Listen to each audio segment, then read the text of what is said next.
Hello friends, welcome to the Exams Made Simple. So we are back with the PIB and AIR news for 28th March. So let's start with the questions. First is, what are known as the extensions of the Peninsular Block of India? तो Peninsular Block जो है वो आपका डेक्कन और southern part आता है India का, उसके एक्सटेंशंस किन्हें कहा जाता है वो बताना है. Second question is, what is India from the coast. Third is, what is the difference between epicenter and hypocenter of an earthquake. And fourth question is, what is the direction of vibration of P and S waves. ठीक है, primary और secondary waves जो होती हैं उनकी vibration की direction आपको बतानी है. अब आज की न्यूज़ देख लेते हैं. So first is coffee board chain based market place in India. तो ये जो प्रोजेक्ट है ये हेल्प करेगा फार्मर्स को इंटीग्रेट करने में with markets, that is E markets, transparent manner में, और उनको हेल्प करेगा रियलाइज करने में of fair price of the coffee producer. ठीक है, तो जैसे ई नाम आपको पता है वो प्रोक्योरमेंट के लिए एग्रीकल्चरल मार्केट है, वैसे ही ये ब्लॉकचेन बेस्ड मार्केट है. ओके, और कॉफ़ी बोर्ड ने इसको एक्टिवेट किया है. और ब्लॉकचेन की वजह से जो मिडिल मैन होते हैं या फिर जो नंबर ऑफ़ लेयर्स बीच में आती हैं कॉफ़ी ग्रोअर्स और बायर्स के, वो भी कम हो जाएंगी और इससे फार्मर्स को हेल्प मिलेगी अपनी इनकम को डबल करने में. और इंडिया अकेली ऐसी कंट्री है जहाँ पे पूरी कॉफ़ी जो है it is grown hand picked and sun dried, मतलब बहुत ही ज़्यादा कहना चाहिए कि प्यार से और बहुत ज़्यादा ख्याल से उसको कल्टीवेट किया जाता है. And it produces one of the best coffees in the world produced by. और हमारे यहाँ पे मेन कॉफ़ी ग्रोअर्स होते कौन कौन से हैं? स्मॉल कॉफ़ी ग्रोअर्स होते हैं, ट्राइबल फार्मर्स होते हैं who are adjacent to national parks and wildlife sanctuaries in western and eastern Ghats. और वेस्टर्न और ईस्टर्न घाट्स में जहाँ पे आते हैं they are two of the major biodiversity hotspots in the world. ठीक है, अब इंडियन कॉफ़ी जो है वो बहुत ज़्यादा वैल्यू की जाती है उसकी in the world market, and it is sold as premium coffees. Okay, और फार्मर्स का जो शेयर है लेकिन फाइनल रिटर्न्स में वो बहुत ज़्यादा मीगर होता है. ना blockchain based market place app जो रहेगी for trading of Indian coffees, this will bring transparency और ट्रेसेबिलिटी मेंटेन करेगी इंडियन कॉफ़ी की. मतलब जैसे ही वो कल्टीवेट होता है उसका बीन से लेके टू अ कॉफ़ी कप, उसकी पूरी ट्रेसेबिलिटी रहेगी so that the consumer taste real Indian coffee. और इस इनिशिएटिव से एक ब्रांड इमेज इंडियन कॉफ़ी की बन जाएगी. बायर्स को भी डायरेक्ट एक्सेस मिलेगा फेयर प्राइस का. और इसके अलावा कॉफ़ी सप्लायर्स भी मतलब आसानी से सही कॉफ़ी सप्लायर्स मिलेंगे एक्सपोर्टर्स को. और within the stipulated time to meet the growing demands. तो टाइम मतलब वही कि हर चीज़ ट्रेसेबिलिटी रहेगी, तो टाइम के अंदर अंदर डिमांड्स की भरपूर्ति की जा सकती है. Okay, and in building a better trust and long term relationship. तो इसमें क्या है, इसमें जितने भी स्टेक होल्डर्स हैं वो अपने आप को रजिस्टर करेंगे and they register their credentials, जैसे प्लेस जहाँ पे कॉफ़ी को ग्रो किया गया है, फिर क्रॉप की डिटेल्स, किस एलिवेशन पे ग्रो किया, और इसके अलावा कुछ सर्टिफिकेट्स वगैरह हैं.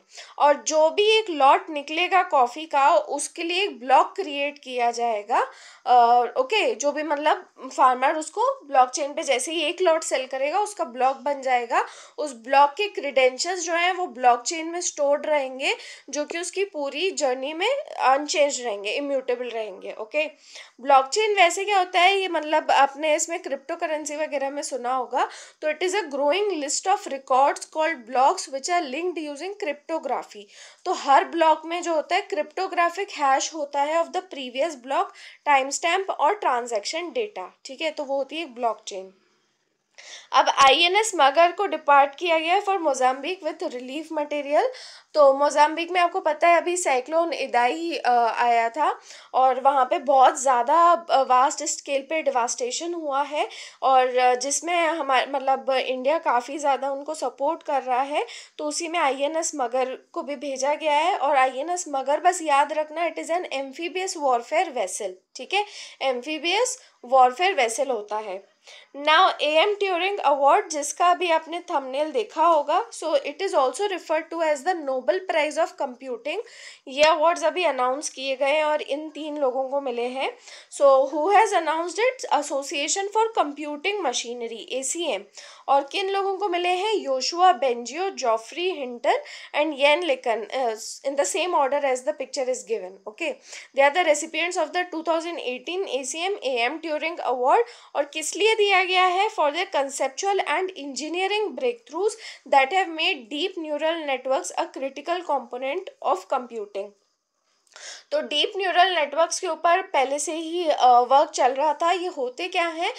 एनिमल या ह्यूमन ब्रेन को मिमिक किया जाता है इन द न्यूरल नेटवर्क्स, और उससे मतलब आर्टिफिशियली इंटेलिजेंस वगैरह जनरेट किया जाता है, same as that of humans और how animals would respond. Okay, तो इन्होंने मतलब इस पर काफ़ी ज़्यादा वर्क किया है इन deep neural networks. So while the use of artificial neural networks as a tool to help computers recognize patterns and simulate human intelligence has been introduced in the 1980s. याद रखना, artificial neural networks वैसे 1980s में ही introduce कर दिए गए थे, जिनका use कैसे किया जा रहा था कंप्यूटर्स को हेल्प करने में, ताकि वो पैटर्न्स को रिकॉग्नाइज कर सकें और जैसा बताया ह्यूमन को साइमुलेट कर सकें। लेकिन उसके आगे लिकन, हिंटन एंड बेंजियो, ऑल्दो मतलब इनके वर्क के टाइम पे काफ़ी लोग स्केप्टिकल हो रहे थे, क्रिटिसिज्म भी हो रहे थे, but they were among a small group who remain committed to this approach.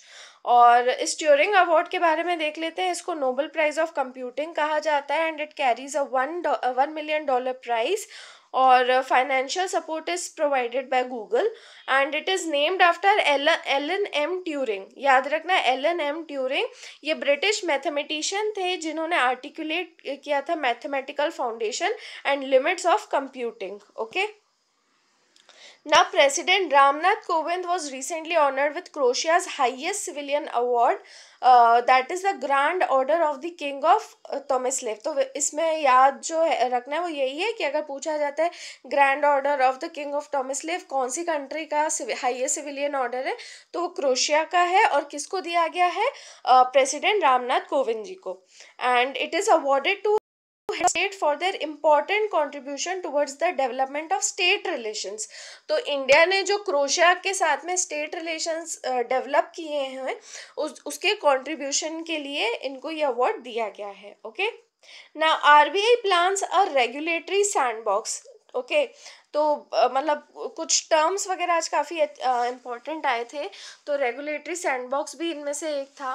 तो RBI इसके ऊपर गाइडलाइंस इशू करेगा 2 महीने के अंदर the fintech companies, okay, that is financial technological companies to test their new products, अपने नए प्रोडक्ट्स को टेस्ट करने के लिए on a small group of users before scaling up। तो इससे पहले कि वो लार्ज स्केल पे उस प्रोडक्ट को यूज़ किया जाए, उसको कम यूज़र्स पे, एक स्मॉल ग्रुप ऑफ यूज़र्स पे टेस्ट किया जाएगा। तो रेगुलेटरी सैंडबॉक्स होता क्या है? एक सेफ हार्बर होता है जहाँ पे बिजनेस जो है अपना इनोवेटिव प्रोडक्ट्स को टेस्ट कर सकते हैं अंडर रिलैक्स्ड रेगुलेटरी कंडीशंस। तो RBI मतलब वो प्लान कर रहा है, तो कंडीशंस जो रहेंगी यहाँ पे रिलैक्स की जाएंगी RBI द्वारा ही। Okay, typically participating companies release new products in a controlled environment to a limited number of customers for a limited period of time। ये हमने बात कर ली, कम कस्टमर्स के लिए और बहुत छोटे वक्त के लिए रहता है। ओके, और इससे फिनटेक कंपनीज को हेल्प मिलेगी कि अपने इनोवेटिव प्रोडक्ट्स को लॉन्च कर सके, तो उनका कॉस्ट भी कम रहेगा और लेस टाइम में उनको पता चल जाएगा। ओके, और नीति आयोग के according India is one of the fastest growing fintech markets globally, और हमारा जो फिनटेक इकोसिस्टम है वो 3rd लार्जेस्ट है एंड सिंस 2014 करीब $6 बिलियन इन्वेस्टमेंट आ रहे हैं। ओके, एंड फिनटेक या फिर फाइनेंशियल टेक्नोलॉजी कंपनीज जो होती हैं ये टेक्नोलॉजी का यूज़ करती हैं फाइनेंशियल सर्विसेज प्रोवाइड करने के लिए, जैसे पेमेंट्स हो गई, peer to peer lending, crowd funding, ये इन सारी सर्विसेज का वो ये सब प्रोवाइड करती हैं। Okay, Now they act as an impetus to innovation. ये रेगुलेटरी सैंडबॉक्स की बात हो रही है कि ये इनोवेशन में एक इम्पिटस का काम करेगा और स्टेक होल्डर्स के बीच में ट्रस्ट क्रिएट करेगा और कंज्यूमर्स को भी प्रोटेक्ट करेगा and result in sensible and forward looking regulations. Okay. अब यूनियन हेल्थ मिनिस्ट्री ने नोटिफाई किए हैं drugs and clinical trial rules 2019. तो एक्चुअली में क्लिनिकल ट्रायल जो होता है उसके फेजेस यहाँ पे दिए गए हैं. ये पिक्चर क्लियर नहीं है, आप उसको प्रॉपरली वेबसाइट से देख सकते हैं. तो जैसे कि पहले उसको लैब में स्टडी किया जाता है, कोई भी क्लिनिकल ट्रायल होता है, फिर एनिमल्स पे, उसके बाद में फिर क्लिनिकल ट्रायल्स होते हैं. Okay, that is divided in phase 0, 1, 2 and 3. Clinical trials होते क्या हैं? ये रिसर्च स्टडीज होती हैं जो कि एक्सप्लोर करते हैं whether a medical strategy, treatment और device is safe and effective for humans. ठीक है, तो क्या वो ह्यूमंस के लिए सेफ है कि नहीं, उसके लिए ये रिसर्च स्टडीज होती हैं. अब ये जो रूल्स रिलीज किए हैं ये सारे ड्रग्स पे अप्लाई करेंगे, इन्वेस्टिगेशनल नए ड्रग्स पे भी, for human use, clinical trials, bio equivalence studies and ethics committees. Okay. और एम क्या है ये करने का? It is to promote clinical research in India और रेगुलेशंस जो रहे वो प्रिडिक्टेबल, ट्रांसपेरेंट और इफेक्टिव रहें. और इसके अलावा to make faster accessibility of new drugs to Indian population. तो इंडियन पॉपुलेशन को भी नए ड्रग्स जल्दी से जल्दी मिल सकें. वैसे रेगुलेट कौन करता है इनको? So it is done by CDSCO, that is central drug standard control organisation under drugs and cosmetics act. अब जो रूल्स रिलीज किए गए हैं वो क्या क्या हैं? First is the reduction in time for approving applications. तो मतलब 30 डेज और 90 डेज का रखा है. I think for foreign drugs it is 90 days and for Indian it is 30 days. और इसके अलावा अगर कोई डेथ या परमानेंट डिसेबिलिटी होती है या कोई और इंजरी होती है तो उसके लिए कंपनसेशन दिया जाएगा in accordance with drugs controller general. और अगर कोई लोकल क्लिनिकल ट्रायल को ऑलरेडी कुछ कंट्रीज़ में अप्रूव किया जा चुका है, मार्केटिंग वहाँ पे हो चुकी है, कौन सी कंट्रीज़ वो भी स्पेसिफाइड की है, EU की कंट्रीज़ या फिर UK, Australia, Japan and US. अगर यहाँ पे ऑलरेडी वो अप्रूव्ड है तो उनका अप्रूवल यहाँ पे वेव ऑफ किया जा सकता है as specified by the drugs controller general. ठीक है. और जो नए रूल्स रहेंगे इनसे पेशेंट सेफ्टी भी इंश्योर रहेगी और एक एथिक्स कमेटी रहेगी जो कि ट्रायल्स को मॉनिटर करेगी और डिसाइड करेगी the amount of compensation in cases of adverse events. Okay, so that was all about the news. आज काफ़ी मतलब थोड़ी बहुत कॉम्प्लेक्स टाइप की थी और थोड़ी बहुत नई चीज़ें भी देखी. So that was all about it. I hope you like the video. Please अगर अच्छा लगा हो तो लाइक कीजिए, शेयर कीजिए एंड सब्सक्राइब कीजिए और अपने फीडबैक भी दे सकते हैं. And keep watching our videos, friends, and have a nice day.